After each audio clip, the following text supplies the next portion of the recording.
வணக்கம். சற்று முன் கிடைக்கப்பெற்ற மிக முக்கியமான செய்தி ஒன்று வெளியாகி உள்ளது. திராவிட முன்னேற்ற கழகத்தில் பரபரப்பு. அமைச்சர் பதவியை கேட்கும் கனிமொழி 2026 சட்டசபை தேர்தலில் தனது எம்பி பதவியை ராஜினாமா செய்து வருகின்ற சட்டசபை தேர்தலில் எம்எல்ஏ வேட்பாளராக களமிறங்கப் போவதாக தகவல்கள் கிடைக்கப்பெறுகிறது.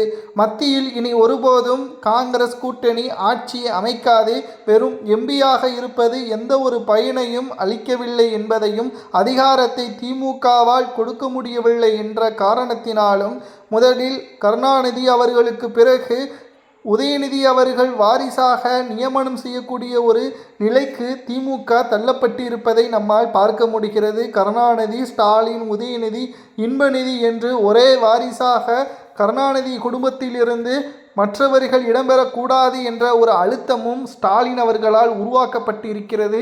இதனால்தான் அழகிரி அவர்கள் பிரச்சனை உருவானது என்ற தகவலும் நம்மால் பார்க்க முடிகிறது. மத்தியில் கனிமொழி இருக்கட்டும், மாநிலத்தில் ஸ்டாலின் இருக்கட்டும் என்ற கோட்பாடை விதித்தவர் கருணாநிதி. ஆனால் மத்தியில் காங்கிரஸ் ஆண்டால் மட்டும்தான் அமைச்சர் பதவி கிடைக்கும். மத்திய அமைச்சர் பதவியில் கனிமொழி செல்வாக்காக இருக்க முடியும், தனக்கென ஒரு அதிகாரத்தை வைத்திருக்க முடியும். ஆனால் இப்பொழுது கடந்த 3 முறை பாஜக ஆட்சியை அமைத்திருப்பதால் கனிமொழியால் எந்த ஒரு அதிகாரத்திற்கும் வர முடியவில்லை. மேலும் திமுகவில் உட்கட்சி பிரச்சனைகளிலும் கனிமொழியால் தலையிட முடியவில்லை. கருணாநிதி அவர்களுக்கு பிறகு ஸ்டாலின், அவருக்கு பிறகு அவரது மகன் என்ற கோட்பாடு தற்பொழுது திமுகவில் அழுத்தமாக இருக்கிறது. இது நிச்சயம் கனிமொழியின் அரசியல் எதிர்காலத்திற்கு கேள்விக்குறியாக மாறிவிடும் என்ற காரணத்தினால் மத்தியில் இருப்பதை விட மாநிலத்தில் அதிகாரத்துடன் இருக்கலாம், கட்சியில் அதிகாரத்துடன் இருக்கலாம் என்பதற்கேற்ப அமைச்சர் பதவியை கேட்டு வருகின்ற சட்டசபை தேர்தலில் கனிமொழி அவர்கள் தூத்துக்குடியில் போட்டியிட உள்ளதாக தகவல்கள் கிடைக்கப்பெற்றுள்ளது. ஒருவேளை போட்டியிட்டு திமுக ஆளும் கட்சியாக மாறினால் துணை முதல்வர் பதவி கேட்கலாம் என்ற தகவலும் கிடைக்கப்பெற்றுள்ளது.